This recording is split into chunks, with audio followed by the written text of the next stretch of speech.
Okay. What is your question? So, is there any difference between general reserve and reserve funds?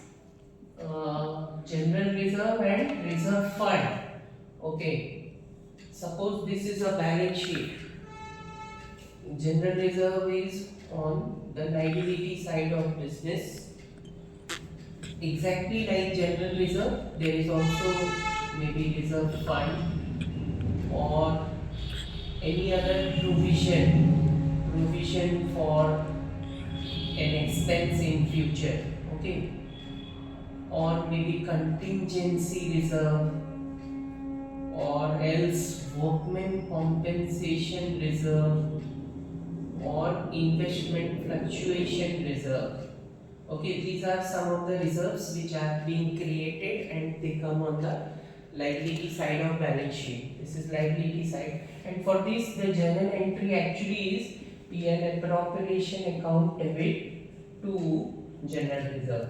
This you try to understand whenever during the fundamentals of partnership we follow this journal entry, and because of that the reserves are here which are to be distributed at one stage when we are doing any reconstitution. Now your question was, is there any difference between general reserve and reserve fund?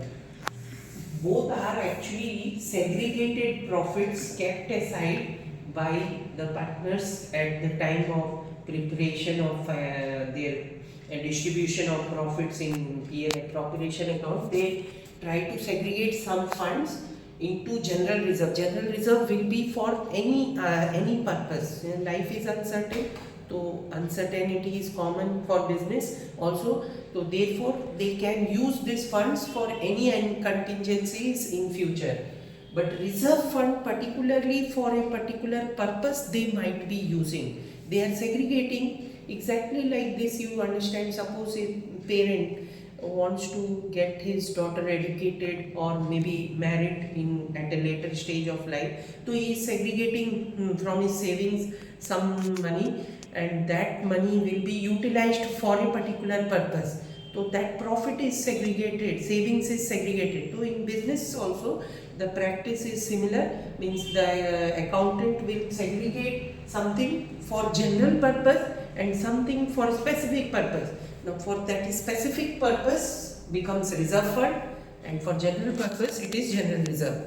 While contingency reserve maybe for any other contingency, workmen compensation to pay some workers some remuneration related, something yearly some remuneration is to be given, or something the workers will claim from the business, so that can be given from workers. And investment fluctuation reserve is for non-trade investments if they are fluctuating and we require any money to keep those investments floating, so we'll utilize the other specific reserve.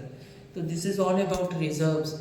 And if you want to know what is provision, so provision means your reserve fund may come closer to provision, but this is not exactly provision. Provision is for specific expenditure. We know that there might be some immediate loss in near future or an expense, so for that we are creating provision, and that amount is kept aside for that particular purpose. Reserve fund is also like that, means particularly for that purpose if we may utilize, if not used, so it will be utilized for general purpose. That is the difference. And both are distributed, they are all distributed, not except provision, rest everything should be distributed among the partners at the reconstitution stage, where if we are doing admission, retirement or death of partner, so that is to be distributed to the partners if there is no other information. Right? Clear? Yes, sir.